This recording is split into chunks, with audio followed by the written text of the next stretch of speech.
6, 7. This idea of the death of earnestness, people are becoming less earnest, right? My main concern is sort of how do you put the social back into social media? All the way back to like the original websites, Angel Fire and GeoCities. It was like, here's a website about the thing that I love, and it could be cheese. Dubai, $1 million car, their mansions, talking about how they got rich, how you can get rich easily. They're all part of the digital folklore, right? You had Slender Man. Loneliness epidemic. People sort of resort to AI instead of speaking to an actual human therapist. One of the kind of prominent scholars in the 90s who saw the internet as this wondrous utopia. Brain rot. Distressing events. People might be engaging in brain rot behavior as a way to avoid dealing with them. Impacts of social medias. We talk about, is social media good or bad? But we're not talking about what use does that refer to. So the ban for under 16s. Don't fact check this. The rights for that, for being a motion picture, have been recently bought. So maybe there'll be a skibbity film.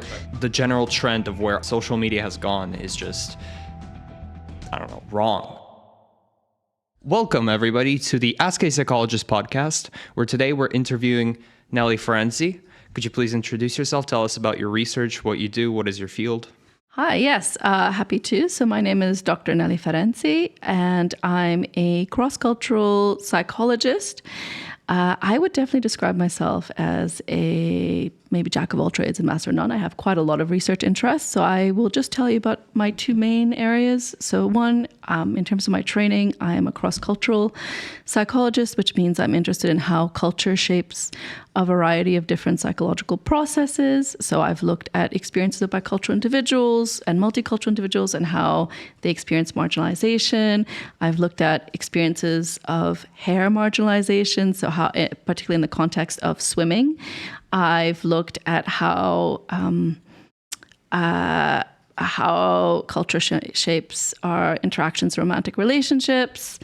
So I'm widely interested in how culture shapes a number of psychological processes. And then on the second kind of tangent is my interest in digital spaces and social media. So I'm interested in how people behave in digital spaces in ways that are pro-social. So how can digital spaces be this repository for well-being, for building social connection? So some of our research has looked at how engaging in fandom actually promotes a sense of belonging, and how engaging in fandom can increase our remote acculturation, so how we can actually learn about other cultures through taking part in fandom. Some of my other research has looked at the more kind of antisocial aspects of digital spaces, so online harms. So a project that we finished recently looked at how people are desensitized to seeing online harms every day. So, it becomes mundane. We've also looked at how people use visual memes to make right-wing ideologies more snackable, as it were. So dispersing them further outside of the kind of right-wing ideology spaces. Yeah, but there's a lot of research that I'm interested. I have a lot of research interests, so it's quite hard to sometimes fit myself into specific niches. Well, I think that's something everybody has. Everybody likes a lot of things, but we kind of try to moderate, try to figure out what is more important and what we like more. But on the topic of social media, I think right now especially, one of the kind of biggest debates is, especially in the UK, is the ban on social media. So the ban for under 16s. And as a researcher on this topic, I was really interested to hear your opinion. Do you think social media impacts teenagers positively, or is it negative? In what ways? And how can we sort of regulate the impacts of social medias for teenagers? That's a really, really good question. And it's a really complex question and a complex answer. So, it's quite a momentous period now that the UK has just put this ban in place for social media for people who are under 16, young people who are under 16. This will come into effect next spring in 2027. And we're really only going to see the effects, 10 years down the line.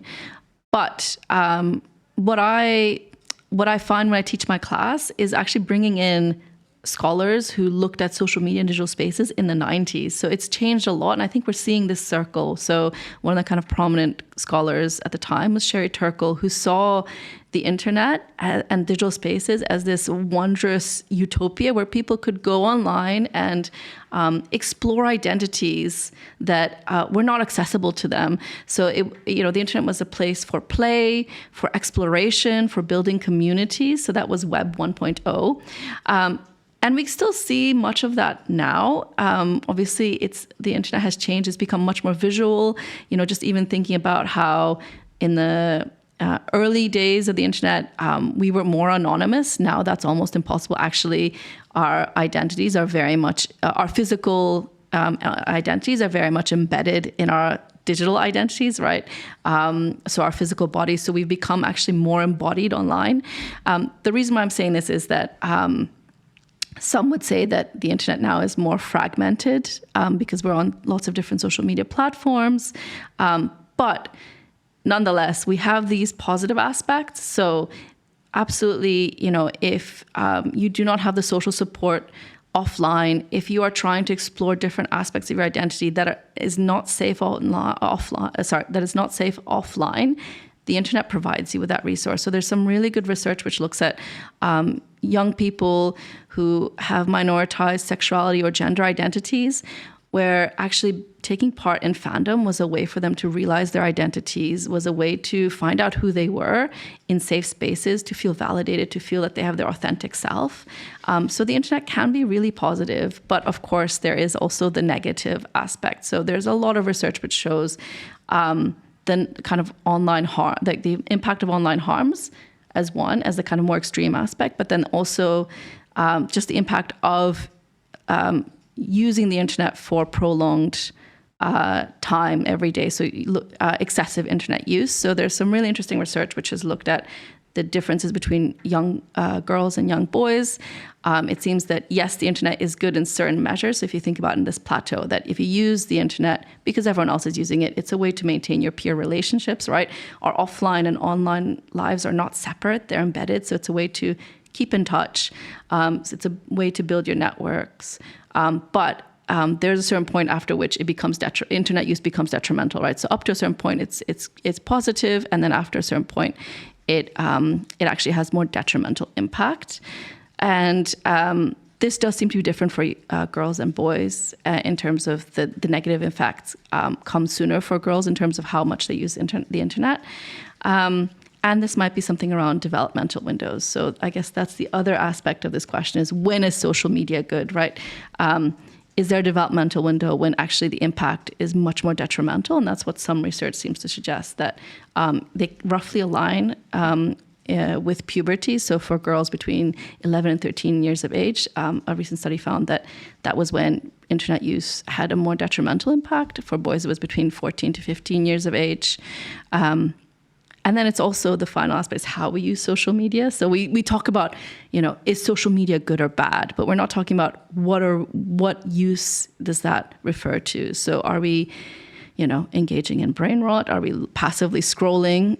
Or are we actually using it to build communities, to build networks? And there's a recent global consortium of researchers which suggested actually that we need to put the social back in social media. So going back to what I said earlier about the ways that the internet was seen as this utopia where people could build communities, we need to put that back more in place now rather than passive engagement. And there's a clear link between passive engagement and the detrimental effects.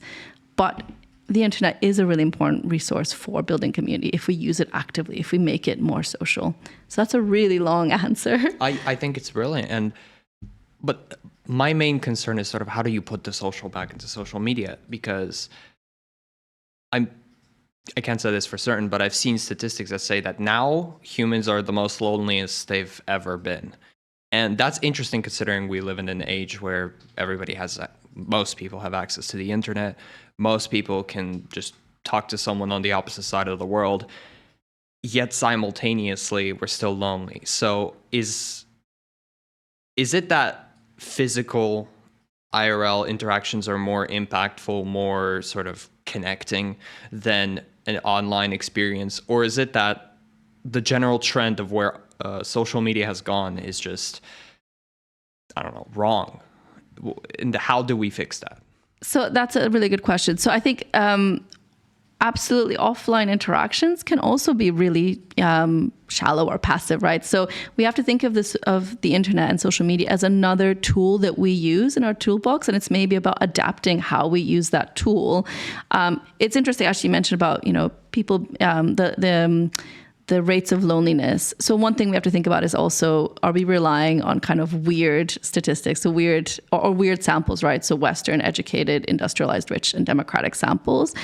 So one of the studies actually found that this link between increased social media usage is real and unhappiness is really strong in English-speaking and Western European nations, but it's not so strong in Latin American countries, in some South Asian countries, actually, where there might be more heavy social media use, internet use, but that link is not as strong between social media use and unhappiness. So I would say it's about how we use social media.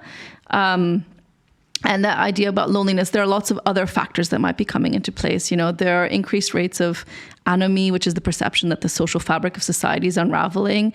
That is potentially external to our use of social media. So there's lots of other aspects. But what you said also really resonates with what Sherry Turkle, who was the kind of first scholar around social media and the internet, argued, which is that now the internet is unrecognizable in its form. We live much more fragmented lives, and her argument was actually that the internet makes us feel more lonely. So she's kind of come this full circle from utopia to makes us more lonely, and fragments our lives further.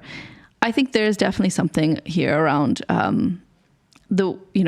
what are social media platforms?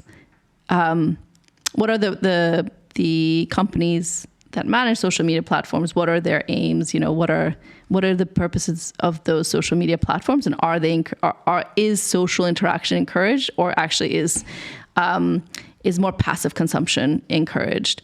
And particularly if you put in Gen AI, which I'm sure I could speak about for hours, right? In terms of my dislike for it, but right, encouraging that the proliferation of AI slop is also an important aspect in terms of we are more maybe using the internet and we're using social media spaces more for passive kind of lonely activities, which then have a knock-on effect not just in our IRL relationships but our online relationships too, right? If you're I don't just use the example, if you're just looking at Instagram Reels rather than taking part in a vibrant fandom community where you're on Tumblr writing things together or talking to your mutuals who you might have never met but still have a strong connection with, then you're also taking away time from active engagement offline or online.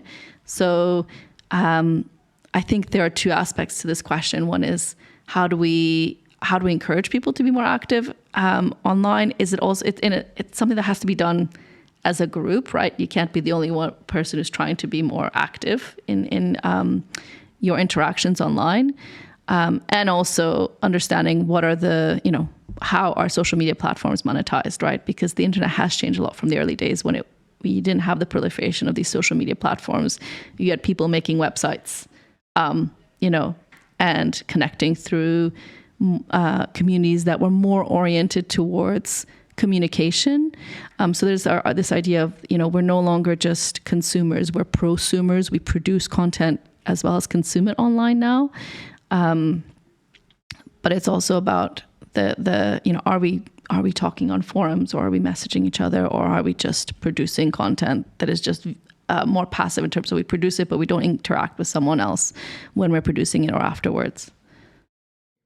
And one of the, I think, main reasons that a lot of the people are sort of not even pushed away, but just don't want to interact on the internet is the general hostility of it. Mm-hmm. Especially now, a lot of the sort of social media platforms are very hostile in the sense that people will come into your comments and they will start just hating on you for literally anything. And a lot of the social media companies have been pushing more and more moderation, to the point that some people feel like there's over moderating and some people are like, no, we need more. So there's an argument between how much moderation do we have? Do we have a space that is completely shut down to the point where you can't use any words in any context, discuss any certain topics, or a place that is completely liberal in the sense that you can say whatever you want. And as a sort of researcher in this field, I'm interested to hear your opinion. Where do you think is the fine line between moderating this and letting people speak about all the topics they wish? Yeah, and that's a really difficult question to answer. I think moderation is really important. In one of our studies where we interviewed people across 13 different countries in Europe and a few other countries outside of Europe, we found that young people wanted more moderation. So there were two interesting findings. One, they felt that online harms had become mundane and everyday. So they said, basically, I go online and I'll see something. Even if it's not directed towards me, it's vicarious online harms, right? So online misogyny, cyber racism, homophobia, or cyberbullying or trolling. So it has become mundane, absolutely. If you look at any figures, the online harms, online antisocial behavior has increased. But also what people said is that they want more effective moderation as one of the because we really wanted to ask what young people would like.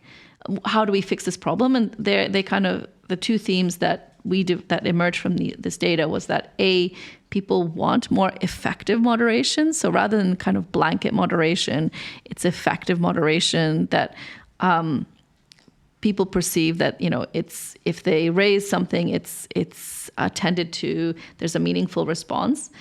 And B, also civic education. So yes, absolutely, the responsibility also needs to be with the individuals, that we need to provide more civic education about here are the ways that we behave online.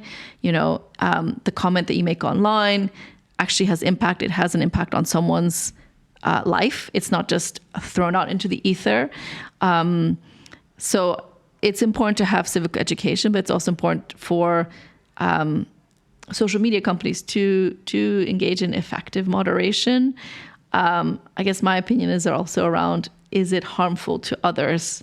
So, for example, showing or showing content that is misogynist or racist or homophobic is harmful to others, or content, let's say if there are comments that are made towards other people which are harmful, which cause distress, there should be tools to address these, and that should be through both the platform providers but also the individuals through civic education.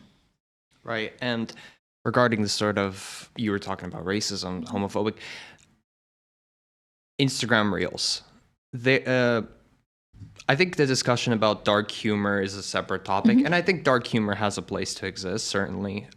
But some of the Reels that are on Instagram, and I use YouTube Shorts, and they have particularly made it into YouTube Shorts, most of them just focus on some sort of edgy, unhinged kind of topics, as you mentioned, homophobia, racism, pedophilia, other things. And some of them are funny to an extent, but most of them, 90% of them, are just tasteless slop. And to this extent, I was interested to hear, well, a couple of things. For one, what kind of pulls people towards this type of content on the internet? And the other is, what do we do about this content? Do we outright ban it?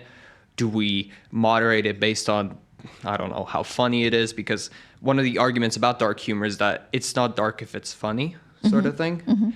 But then also there's an argument like, what is funny to someone?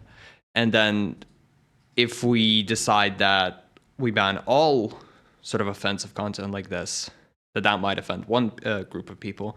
And then if we say that we don't ban this type of content, we let dark humor slide, even if it's not funny to everybody, then that probably offends even more people. So what do we do about this type of thing? So, I mean, I think to give you an example, right? A lot of far-right ideologies have become more mainstream through the use of memes. And there is research which suggests that groups which espouse these ideologies, so far-right ideologies, are intentionally using memes in this way, are intentionally using humor. So people are intentionally using more ambiguous vehicles such as memes to make this content more mainstreamable. So that's what we found in one of our studies as well, that you had some kind of threads of mainstream beliefs within visual memes and on TikTok that people were using that were not just being consumed by people who were within these spaces. These are really popular videos, right? So this is the caution that we have to keep in mind, that humor can be used as a vehicle because it's more ambiguous, right? It's just a joke, right? What you were saying is that, is it just funny? Memes are also really important because they allow us to engage in to participate in culture, right? It allows us to overturn dominant narratives, right? It allows us to challenge oppressive regimes. It allows us to challenge, overarching narratives. So memes are really important. They can give people a lot of power to use as a way to challenge those kind of oppressive narratives or dominant narratives. But it's how they are used. I think that is a really difficult question to answer, like what is funny, what is not. But I think what's important is that, does it contain the essences of beliefs or attitudes that are harmful or derogatory towards other people? I feel like, it's a difficult, I can't. That makes sense. Yeah. I'm just kind of trying to think of an example to bring just to kind of see your thoughts on it, but most of them I don't think I can bring up because almost all of them are very offensive in some way for me. Even if I think they're funny, I don't think that it's necessarily appropriate to, say them on camera. But regarding the sort of, earlier in the conversation, you mentioned AI chatbots. Yes. And I was interested because how extensive would you say your knowledge on AI is? I would say not extremely extensive. I teach the module on psychology of social media, so we cover a little bit of AI use. It's an emerging field, but I think it's a little bit like a trend at the moment. Everything is AI. You put AI in your in your paper, it'll be picked up. You put AI in something, and it'll be it'll be an interesting headline, much like I think a few years ago it was social media. There's a really great, I don't know if you know XKCD as a comic. Yeah, it's a really old comic, but it's this idea about, people asking how does social media impact something really random. So it's in the comic, the person's talking about an asteroid that's going to hit the Earth, and the media asks, how does social media impact the asteroid? How does that shape it? And I think that it's this idea that if it has the term social media, it used to be of interest. I think now if it has the term AI, it's seen as, okay, this is interesting. It's actually incredibly annoying. Every news article is like about AI. I'm happy to go down with this, that I think it is a trend. I think I have lots of perspectives around Gen AI and its impact on our critical thinking skills, our attention spans. But I won't maybe necessarily go into that here. But right. I'm happy to answer the questions. What I was interested in was sort of the impact AI has when used as a therapist. Mm-hmm. Because a lot of people on the internet, in my mind, that's one of the main uses that people have, especially right now in the loneliness epidemic, as it's called. People sort of resort to AI instead of speaking to an actual human therapist. Do you think this is a good way to express your emotion? Do you think this has benefits, negatives? So I would say that, and AI has been incorporated within therapy approaches, even as like a first line, right? So it has been used, I would say, by providers in ways that they would assess as being effective. I think ultimately, when you're interacting with AI, even if you are aware that it's AI, the way that we interact with it is as if it were a human, especially if we're using it for those domains which are particularly, emotional. So if you're using it as a therapist, but it's not a person on the other end. And I think that has really dangerous ramifications for how we engage with it, because it's not a person, right? My very few interactions with AI, it's incredibly sycophantic, right? It will say, basically, it will reflect back to what you are saying to it. There's been some research around, AI and psychosis.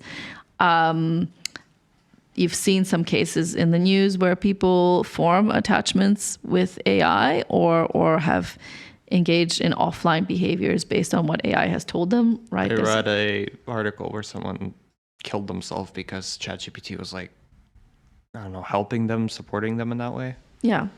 So yes, I believe that there have been cases like that, right? There are cases where if you ask AI, I don't remember exactly what the question was, but it basically told them to go and eat some rocks because that would be good for their nutrition contents. So it can be wrong. There's several things to keep in mind here. It can be very wrong. It's very dangerous, especially if we treat it as if we are talking to someone else. And I would say that because of the way that we communicate, we do treat it as if it was another person. And B, I think also there is an issue around supporting people with access to therapy, right? Looking at the UK, the waiting lines are really long. The waiting times are really long. This is not an effective way of support. People are turning to it because they're oftentimes waiting maybe 3 or 4 years where they have no access to a therapist. So that's what needs to be addressed rather than promoting the use of AI. I think again, maybe this is very strong to me to say, but it cannot end well if you are using AI as a therapist, because that's not actually a person who has been trained. There's some really interesting research around how AI, I don't know, can we swear on the screen on this or no?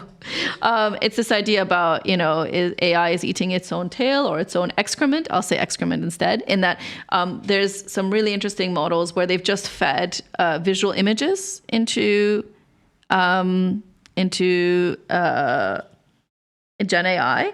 And what happens is that if you create an image, right, based on Gen AI, and then feed it back into the data set and then ask it to create another image, it becomes more and more degraded. So actually, the more that we use AI and it's being trained on that, the more degradation there is. So there's this argument that actually AI is eating its own excrement, eating its own tail. So what you're going to be getting back will over time get worse. Yeah, I think it's similar to the sort of, I remember your taster lecture, it was similar to the sample problem. Yeah. But in this case, the AI is sampling is made by AI. Yes, exactly. So it's basically a loop. And talking about excrements, I'm sorry. That's okay. 6'7".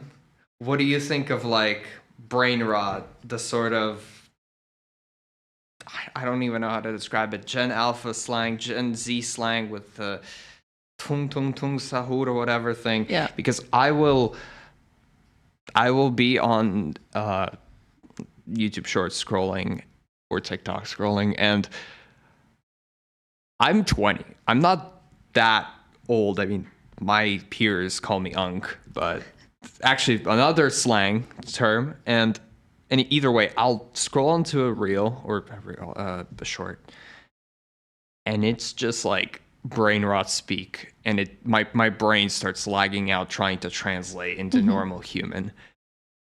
Like, what do you think of the general sort of trend into the brain rot direction? Because on the one hand, to me as a adult, I guess, but I'm not really an adult, I wouldn't consider myself an adult, but as a more mature person, I find it really silly.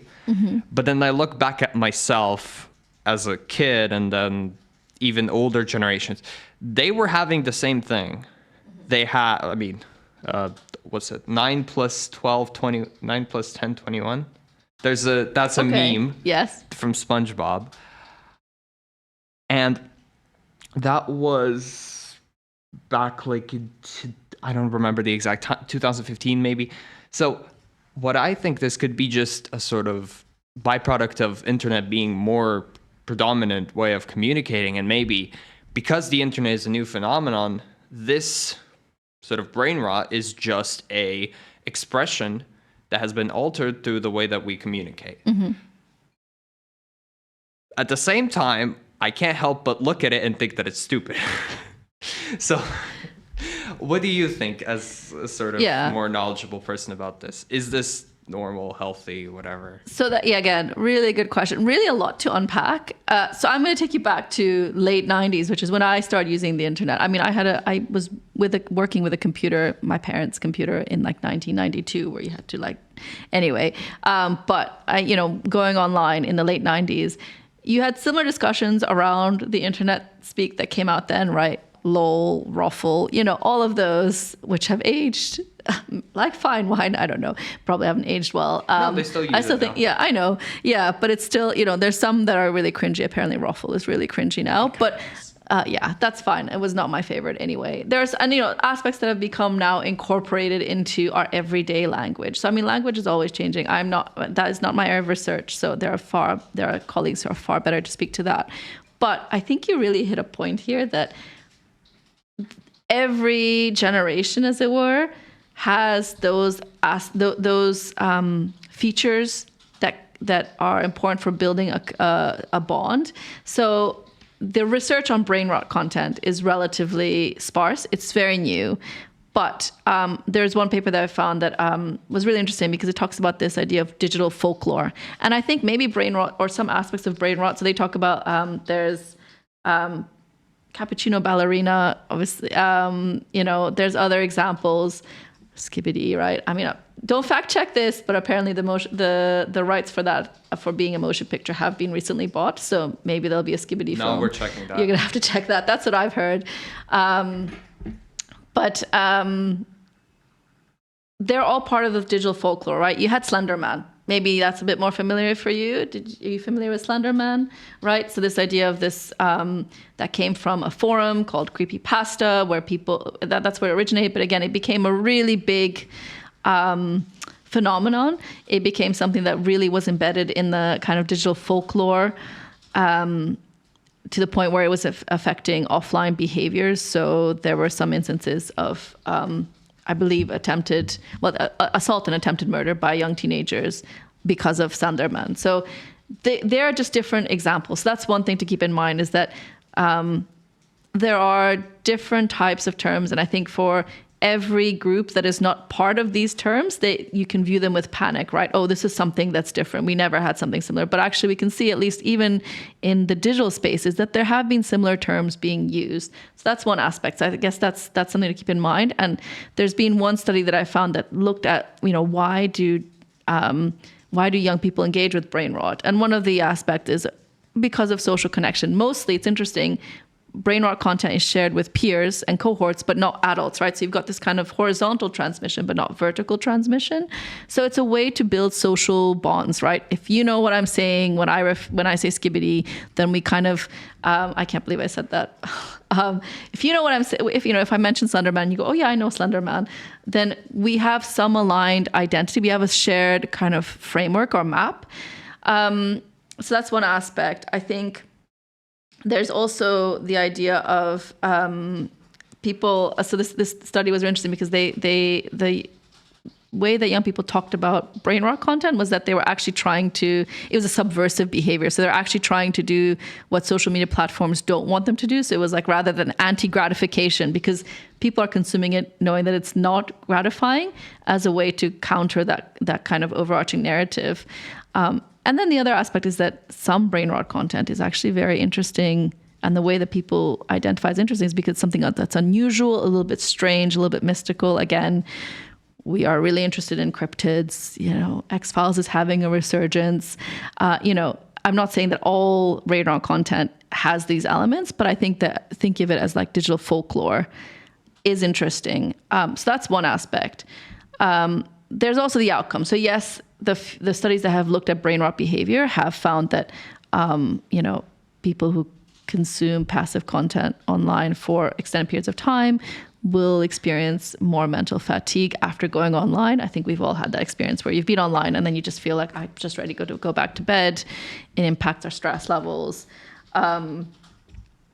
It impacts our sleep. It impacts our critical thinking skills and our attention. We know all this. There's research that supports excessive consumption online of material. I think brain rot content is particularly is particularly impactful in affecting these outcomes. But then you also have to think about, why are people engaging in brain rot content or engaging in brain rot behavior, as it were. So there's one recent paper that came out by some researcher, by a group of researchers, which looked at young people's brain rot behaviors. This was a study that was conducted in China, and their parents' marital conflict. And what they found was that for individuals whose parents had higher parental conflict, there was a lot of conflict between the parents. They reported higher experiential avoidance, which is experiential avoidance refers to, something bad happens, and rather than dealing with it, we've all been there. You go, it's distressing. I'm going to do anything to disengage myself from that issue, right? So experiential avoidance is when you are avoiding distressing phenomena, events, experiences, feelings. And so what they found was that both parental conflict and scores of experiential avoidance, so how much they were engaging in avoidance, predicted engaging in brain rot behavior. So the way that we can interpret that is that if you've got external distressing events, people might be engaging in brain rot behavior as a way to avoid dealing with them, right? So it's like, if that's what's open to you, before it could have been something else, right? What the behavior is almost not as important as what is it you're trying to get away from. So that's an important part as well of, it's not like brain rot like content is something new that's, unique. It's actually something we might be using to try to avoid dealing with distressing circumstances. The world is on fire. Maybe the way to deal with that is through engaging this content, right? So it's important to not kind of place too much judgment on why individuals might engage in, because there might be external factors. But yes, it is linked with a number of detrimental outcomes. With all this in mind, the sort of toxicity of the online space, the flooding with AI, the brain rot, we haven't really discussed if that's good or bad, but how would we help people avoid bad experiences online, avoid disinformation online? Because especially now, a lot of the news are dominated by social media sort of users. So instead of actually getting your news from news sources, you'd go on social media like Twitter and you'd see someone post something which is already inherently sort of biased. How do we help people have good experiences with the internet, return the kind of old internet where it was more social than what it is now? Yeah, and that's a good question. I guess what I was thinking as you're describing this is that people might be surprised that I teach the psychology of social media, given on everything I've spoken about. But actually, you raise a really important point about how do we enable people to have these positive experiences online, right? Like how can we, because there is something that the internet does that we have never been able to do before, which is we can build these communities across borders, right? Across cultures, across, whereas before, your network was very much based on your physical location, your geographic location, right? You could now interact with people across the world, right? Online people that you don't know. So how can we, focus on that aspect, right? The communication, the social aspect, rather than all the detrimental issues that we've raised. And I would definitely add that, why we might engage in brain rot is important to understand, but the effects are pretty negative, right? Apart from the kind of community building, which is like, maybe it's within this landscape. That's one way that we're trying to build communities in a landscape that's overflowing with AI slop, right? So how can we do that? So I think one important aspect to raise is also the misinformation, disinformation, right? Because you're right that our consumption, the way we consume news has changed to a large extent. Whereas before we might have one or three outlets, three outlets. I'm just thinking also even just TV channels from my childhood. You had 3 channels. That was it. In a way, news has kind of gone full circle in the sense that back in the old days, people would get their news from talking to each other, right? From sort of rumors, from even like folk tales. then it went into the sort of news outlets, government funded, then into sort of private institutions. And now we've come full circle where you'll get your news from sort of people on the internet. Exactly. Again. And how do we verify the accuracy of that, right? Of those reports, right? Because you're completely right that you're looking at, and the one thing with social media space is that they're also a leveler. What I mean by that is that if you're looking at a source and it's someone posted something on Facebook or a user source posting on Facebook, it will by and large look the same, right? Obviously, you've got the verification checks. There's some interesting research that my doctoral researcher, I'll name drop her, Hannah Mays. She's an excellent research scholar. One of my doctoral researchers has actually looked at that in terms of how do people assess that verification? Like if you see that little green tick, does that mean you rely on the source more because you think, oh, actually this is who they say they're, right? There's a way of verifying the accuracy, right? Or if it has a lot of likes, does that mean that people rely on it more because it's a social cue of respectability?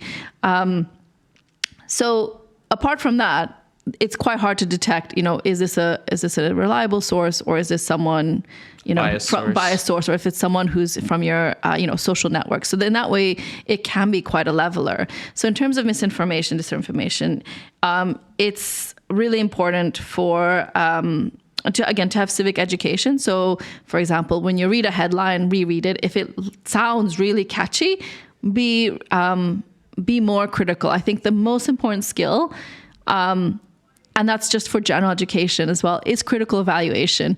Incidentally, that's what's decreasing if you consume too much brain rot, right, is our critical evaluation skills. But the way to protect ourselves against misinformation, disinformation, is through learning how to critically evaluate the information, look at the source, try to find that information from other sources. And if, you can triangulate it, if it's not just this one source that's saying it, likely that it's more reputable, it's more trustworthy because it's not just one outlet that's posting this, let's say, news item.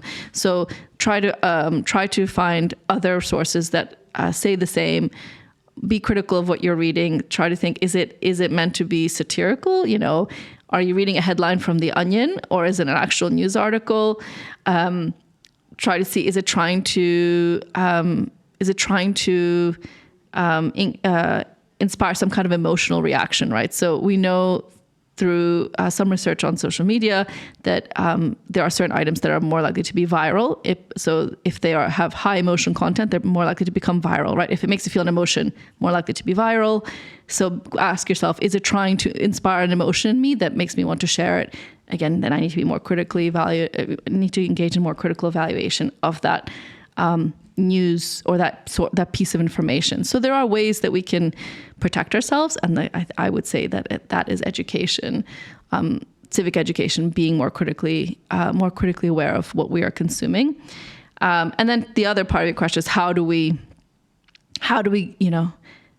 focus on the positive aspects of social media, right? How do we make it more social? And one part of that is engaging in more active practices online. So building those communities online, maybe engaging in more pro-social behaviors. So whether that's activism, whether that's maybe just interacting with the content you see, interacting with people that you're following or people who are in your social network. So commenting, talking, right? Putting back the social in social media.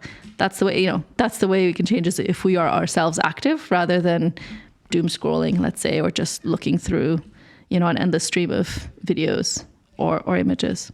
And I mean, this isn't really to add to your point, but I think in a way, one of the reasons that a lot of people are moving back towards this, you called it active, so I assume the other would be inactive, where you're passive, not passive, where we sort of watch, is that a lot of social media the largest social media accounts are usually celebrities or people who lead a lifestyle that isn't necessarily one that a normal person would lead. Mm-hmm. So there are a lot of social media accounts that post like themselves on fancy trips to, I don't know, Dubai with like $1 million cars, with their mansions, talking about how they got rich, how you can get rich easily, things like that. And I think that kind of deters a lot of people from posting because, I mean, you'll post it and then what? People will look at you and be like, oh, wow, look at this loser guy with like no money. Haha, get good. And things like that. And there's a sort of stigma to lead a life that isn't really real. Yeah. I mean, especially I think this is a sort of stigma with women and how they sort of look at their bodies, because a lot of the celebrities, there's a certain pressure for them to look a certain way, to be pretty, and a lot of younger women are also pushed into like being self-conscious. With men, it's similar, where a lot of bodybuilders are like huge and humongous. And I mentioned this in another interview. We were talking with Francisco about what men think women think is attractive. And what was done, a man would come up to a woman on the just random outside, show her a picture of like male bodies and ask her to rate what is like the most attractive. And some of the pictures were like dad bods, others were like more lean, some were more muscular, and then there was like the bodybuilder type, like just mountain of muscle. I can't even express it. And most women chose a lean, slim, mostly not muscle-less, but kind of less muscular body. And some even chose the dad bod. And the men in the comment section were having a breakdown. They were literally like, woman just lied on this. Yeah. The woman, no, this is just false. So they couldn't accept the fact that their perception that women like big muscular men wasn't the truth. And I think in a way, a lot of the internet is like that, where we're fed a perception of the world that just isn't true, and it's really harmful. And I think the biggest problem is cutting that out of the internet, because there's a saying that everything that's posted on the internet stays there forever. Yeah. And at this point, there has been so much content. I mean, I think the full internet is 2 or 3 zettabytes. So it's a huge amount of data that will stay there forever, and sort of releasing that data and moving forward is really difficult. And I think that's the biggest problem. And at this point, it kind of be easier to just start over, to just delete all that data and restart. But at the same time, you're losing a lot. This is just kind of me thinking about sort of my experience with the internet. And really, I think many people's experience, where reality is being distorted by what we see online. Yeah, absolutely. I mean, there's a few things I wanted to add to that. Sorry, it might be really long, but there's really some really, really interesting points. One is, yes, around this idea of we follow those kind of accounts that are celebrities or influencers, right? And we engage in something that's called parasocial interaction, which is where you get the same, and there's some really interesting research on this that argues that actually parasocial interaction is not like you're trying to make up for not having social interactions with other people. Parasocial interaction, people tend to engage in it if they already have strong interpersonal skills anyway. But parasocial interaction is this feeling that you get as if you know the person, right? Like they're posting something online, you think, oh, I really get that. Like I feel this social connection with them. I feel like we're friends. And that has absolutely increased in the digital media kind of spaces, because now we have a lot more, right? You have a lot of influencers who use that kind of very personal, quote unquote, authentic style, right? Where it's almost conversational, right? The way that they look at the camera, it's all meant to elicit that kind of response that you feel, okay, they're talking to. It's like I'm having coffee with someone. It's like a friend of mine. So we have seen an increase of parasocial interactions. Some research suggests that particularly increased during COVID, when we were all separated from each other.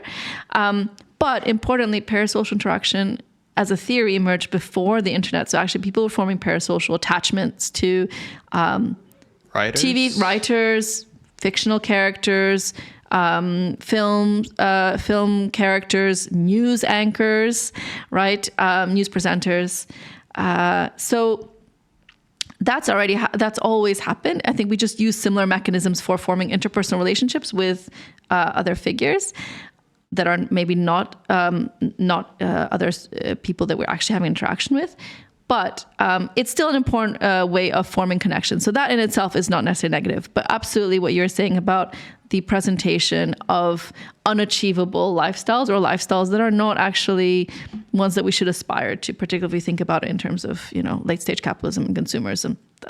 Won't talk about that too much now, but I can spend a long time on that as well. But so there's the kind of stigma, as you said, about, can I post this, right? It's not, I don't have a cottage where I'm making bread every morning along with cheese and I don't know, all the toppings for a sandwich.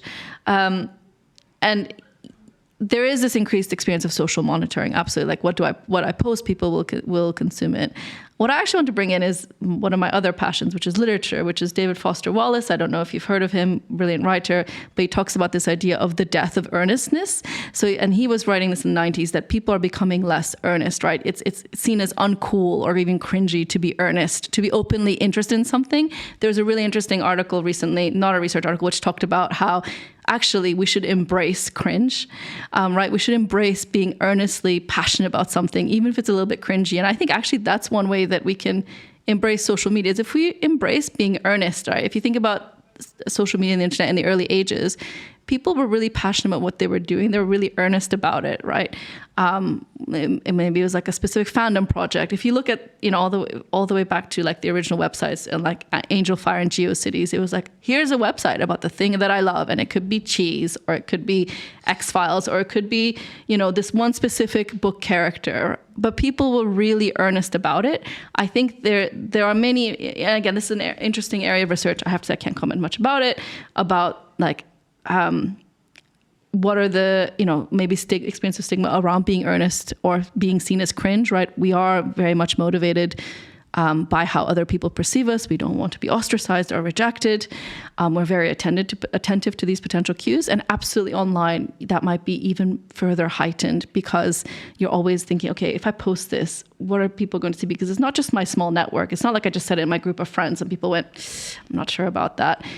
The whole world can potentially see, right? It can be, and particularly if you think about in terms of cyberbullying, someone can take an image that's privately posted or a video that's privately posted and then spread it, right? This is sort of going to be my next point. It's that when we post something, we also kind of subconsciously wanted to maybe go viral, or at least get a certain amount of attention. Because if you post something and it attracts no one, you sort of feel demotivated. At the same time, you really want to be very careful with the content you post. Like, you don't want to post where you live. You don't want to post private information. And that can also deter it, because or a bully or some weird people might do something with it. Exactly. Or it could be something that's seen as, cringy, like the way I'm using earnestness, right? I think that the idea of being earnest about something and is not really seen as being cool, which is what, again, David Foster Wallace was writing about. In writing, but I think that's applicable to everything, right? It's important to be earnest, absolutely. Right? And I think that's why you're seeing this intensified curation of our lives, right? We've always curated ourselves. So this idea of who I am, there's some really important theories around this idea of the performative self, right? We perform ourselves, and it's through that performance that we then tell the story of who we are, right? So basically we engage in these different performances, these different behaviors, these different actions, and then through thinking about them is how we create ourselves through that kind of performance. And the internet provides us with a wider range of tools to curate ourselves, to perform ourselves. And in some ways, those can be stifling, because now you have to have this really idealized performance, right? And I guess the way to return back to it, and this is just my kind of summary based on the literature and my kind of experiences, is through focusing on that performance and curation that is more earnest, I guess, embracing the cringe, rather than thinking, will this go viral, or am I conforming to, or am I conforming to the expectations? But that is very hard, because we do there can be really serious consequences, right? If you and there's a lot of examples online where someone's photo has become a meme without their consent or permission, and it's understandable why we are then wary, right? So there's that other aspect of how can we make social media more social, but maybe more local in some ways, or maybe more communal, where there is an understanding of this is what we do with this information or these interactions. This is what we don't do. So, for example, take them without someone's consent. Absolutely. You were talking earlier in the conversation about how different cultures engage with social media and how in certain cultures there isn't actually a loneliness epidemic, I guess. How, you mentioned the study, what were the sort of ways in which different cultures engaged in that study, or maybe in general, that are different from Western cultures? Because I'm not sure about you. I personally predominantly use the, I guess, Western side of the internet. That's primarily where I get most of my memes from. Sometimes I'll engage with sort of more East Slavic, because that's my culture.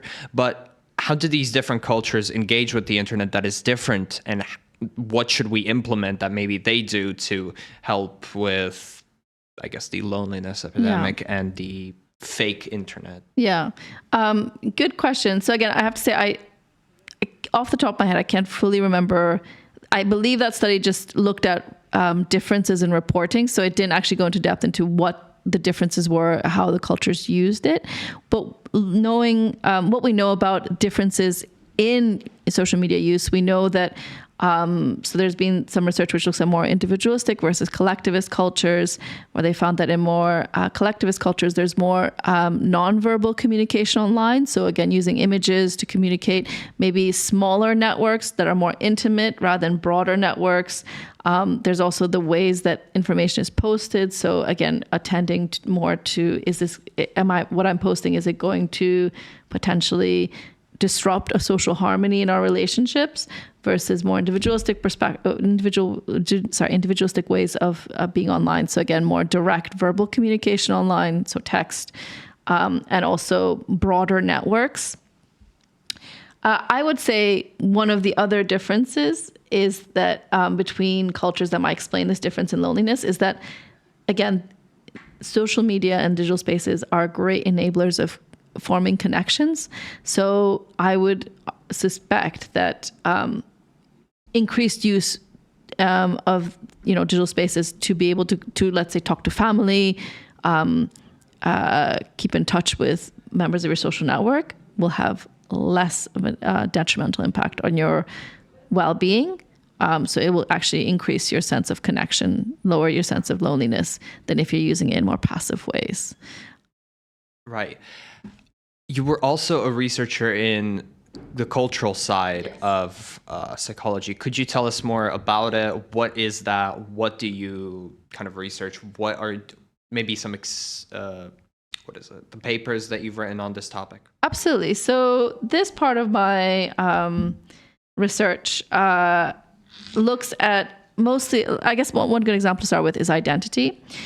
So I'm very much interested in how people create their identity. I guess that's a link to this idea of the performative self, right? The curated self. So how do we create our cultural identities? I guess a good way to start actually is to maybe talk a little bit about myself. And I'm actually curious about your cultural identity as well. So when people ask me, where are you from? I always have to take a moment to think, okay, what context am I in? How much information should I disclose? Which part should I share? How much information, what are interesting or salient parts?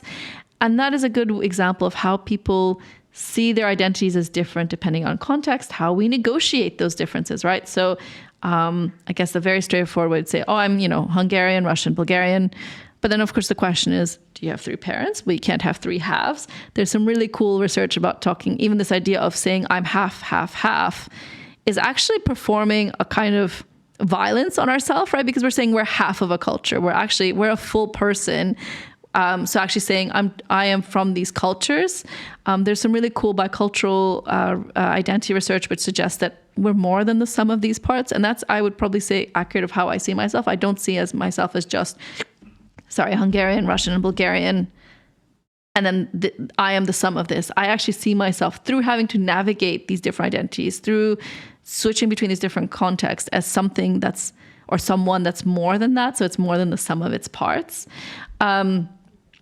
But that's what a lot of my research focuses on, is how do we create our identities? What are these identities? How do we feel rejected from our cultures for having these identities? So one of areas of my research is intergroup marginalization, which is this experience of being rejected from your heritage culture group because you have multiple cultural identities, right? So your heritage culture basically feels that, or members of your heritage culture feel that you're potentially betraying your heritage culture.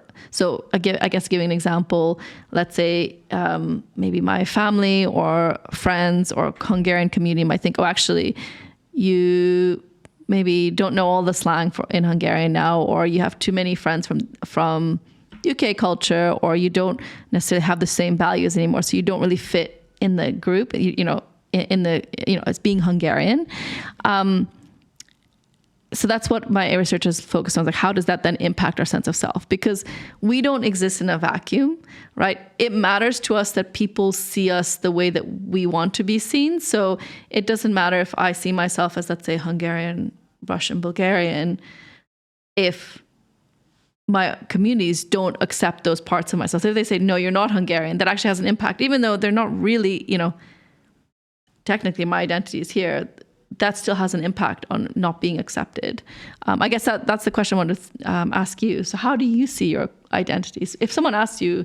I straight up say that I'm Ukrainian. Like, I was born in Ukraine, but I lived most of my life in Canada. And in a way, I have felt that sort of alienation that you've talked about, because my family is from Eastern Ukraine. We lived in we lived under Kyiv, but most of my life spoke just Russian. So in Ukraine, most people speak Ukrainian, but because of the Soviet Union, a lot of Ukrainian media and Ukrainians, they are either speaking sort of Russian, Ukrainian, or Surzhyk, which is a mix of the both. When I was a kid, I didn't even speak Surzhyk. I spoke clean Russian.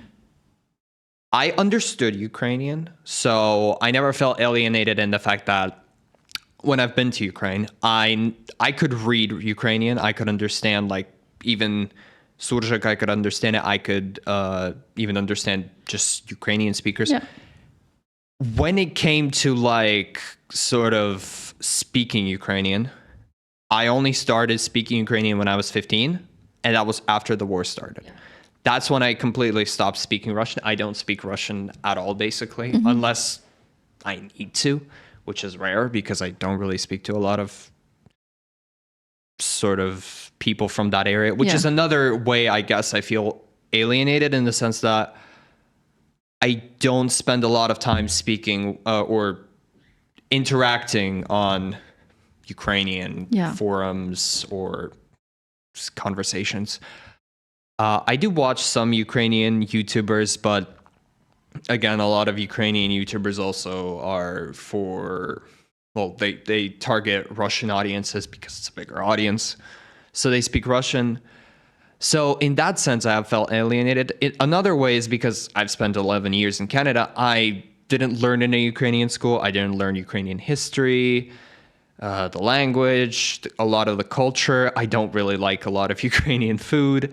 So in that way, I guess I could be alienated, but I wouldn't consider myself Canadian because, to be honest, I just never felt that way. I never, I wouldn't say I'd never felt connected with the culture. It just wasn't. Canada is so multicultural in the sense that it's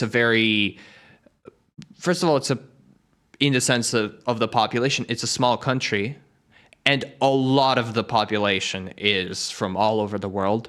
So I wouldn't say that Canada has a sort of monoculture.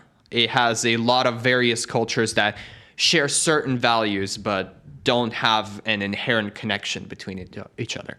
And that is, I guess, the main reason that I don't really feel connected to Canada. It's because instead of sharing a wider culture, I share certain values that are in Canada. I still like right now I'm following Canada in the World Cup, and I hope they win because Ukraine apparently we can't play football.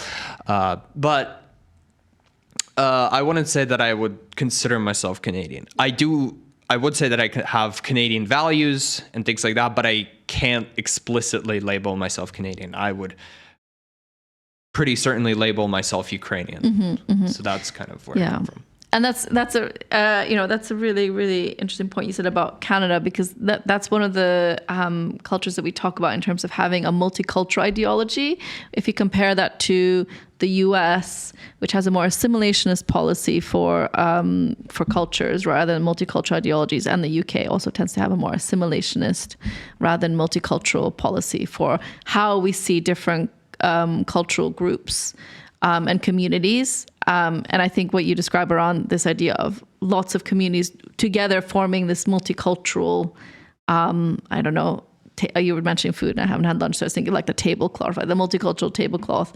And you talk about the values, right? That is an important part of our identity, right? What values do we hold? And I think there's also this idea of, there's some really interesting research which talks about, do we feel integrated with our mainstream culture? So let's say for you, Canada, do you feel integrated? Do you feel Canadian if we talk about practices? So let's say you have friends who are Canadian or from lots of different communities.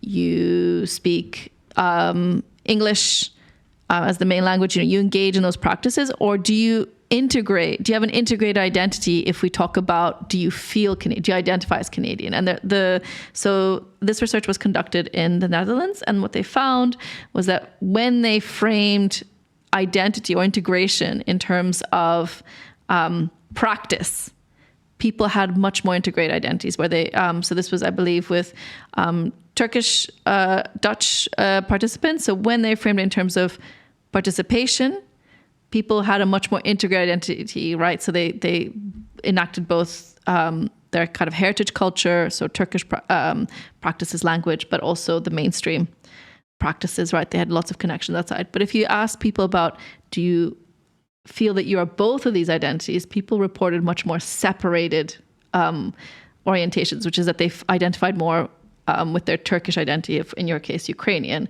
So it's also important how we talk about integration or how we talk about identity, right? Are we talking about practices, or are we talking about like, I feel? And I think those are different aspects. So are you asking me sort of? Or I guess asking you as well. Yeah, if you think about like, from what you're talking about, it seems like you're actually very integrated into Canadian. I would say I'm integrated into Canadian, but I would also say that I'm integrated in Ukrainian because... Exactly, and that integrated means both, right? So integrated would mean that you both identify with both, or you practice both. It's hard to say because I can't really think of... In a sense, I guess Canada is more liberal than Ukraine. And I would say that I wouldn't say I'm far left or like super liberal, but I am way more liberal than my parents, my siblings. So I guess in that way, I do share a lot of Canadian values. I do have Canadian friends. Actually, one of my friends is Canadian and Ukrainian, but she doesn't speak Ukrainian at all. And in a way, she's not connected with Ukrainian culture at all. Like the only Ukrainian thing she has is her last name. But to me, that doesn't really matter in a way. Yeah. I still think of her as sort of, in a way, connected to Ukraine, right? But that also made me think that I am more in line with what would be with Ukraine, and actually kind of helped me feel more connected with Ukraine. As for language, English is my best language, primarily because, again, I spent most of my time in Canada, then I'm here in the UK. I speak English every day. I am a creative writer, so I write in English. But I would say that Ukrainian is my second best language. Maybe thing is that I haven't spoken Russian at all in a long time. But technically, I spent more time speaking Russian. So my vocabulary is probably larger, but it's recalling that vocabulary that I'll have trouble with. And in general, something I don't feel very, or rather I feel very self-conscious about is my Ukrainian. Because I can speak very easily when it comes to very simple topics. But when it comes to talking about more complex topics, recalling certain words, I will do what is called Russism, which is basically Ukrainifying a Russian word. Yeah. So, for example, in Surjik, I'm just trying to think of something.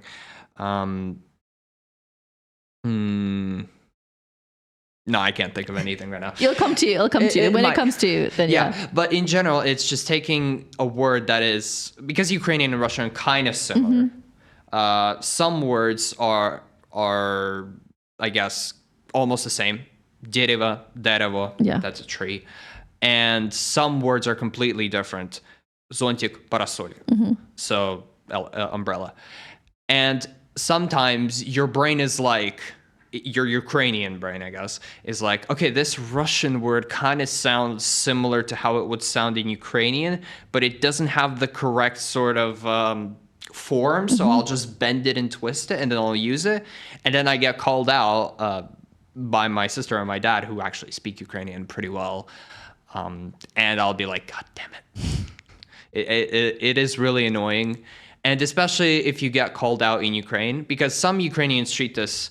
Some Ukrainians are very fine with you sort of struggling to speak Ukrainian, because the fact that you're speaking Ukrainian to them is all they need. Yeah.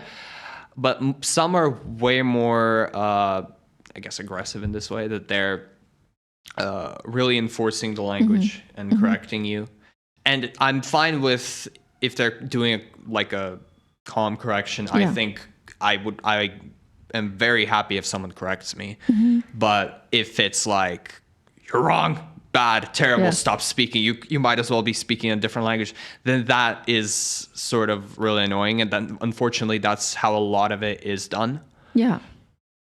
So that is something that I'm self-conscious about, but I wouldn't say that necessarily disconnects me from my culture. It's just something that I know, I am aware that I am maybe worse than some people at. Yeah. But my values and my kind of positions still remain connected. But what you're describing, and actually I was just thinking about this, that, I only started learning English when I was 5, but it is the language that I speak best because I did my schooling in international school, so in English. I went to university here in the UK. I did my PhD in English. So Hungarian and Russian are definitely kitchen table languages. So this idea that, they're from my childhood. I speak those languages with my family. But, try to get me to explain what my PhD is in Hungarian. And it sounds like the most obvious thing. It's like, what? You can write a PhD in this? And that's, that's the kind of tools you might have. That was just an aside that made me think about that, there are, languages are functional in different domains. In some ways, the emotional aspects of like Hungarian or Russian, to me, English cannot come close. But then I also write creatively in English. Interestingly enough, I have considered whether you can combine the forms. I've seen some interesting poetry that combines different languages. I tried doing that at one point. Failed miserably. I'm sure I've seen some really good examples, especially around identity, right? Like this, I think there's a really good, there's a poem that I use in my cross-cultural psychology module, which talks about the mother tongue, and it's written in English and Gujarati, I believe. I might have heard of it. Yeah. Because we studied some similar poems like that. Yeah. So, and I think that's really cool. And definitely something I want to embed in my writing as well at some point. But what I wanted to circle back to is what you're describing about when someone comments on your language skills. And so you might not feel disconnected from your culture, but the way you talked about it was that it has an impact, right? It makes you feel... It does sort of kind of make you feel like because what you're describing is that you're not, you're being challenged. Are you really Ukrainian, right? And I think what really motivated me for my research, especially when I was first starting out with my PhD, was that this was a topic that I didn't really see in the literature, but at any social event, anytime I talked to someone, people would have these examples, right? They'd be like, well, when I explain them, this is what I'm interested in exploring. People are like, yeah, that happens to me, and certainly like I've had similar experiences where there might've been comments around how I speak Hungarian or how I speak Russian, right? That then have a knock-on effect on how you see yourself. you feel just as connected to the culture, but you're kind of, I almost see it as like that culture is being gate kept from you, right? Like you can't be a full member because To an extent, I do feel sort of that I am not entirely Ukrainian. But that doesn't bother me to an extent because I understand that every person is different. Every person has a different way in expressing, and no one is fully in this culture because everybody is different in their own way. Someone might know something, someone might not know something, someone might be able to do something, someone might not be able to do something. I don't gatekeep Ukrainian culture just because someone can't speak at all because they're deaf and they have to sign. That's that's a silly reason to gatekeep something from anyone. And to be honest, I've kind of learned not to care about what others think. Like everybody has their own opinion, and if you think I'm not Ukrainian, okay, great for you. The language arguments, one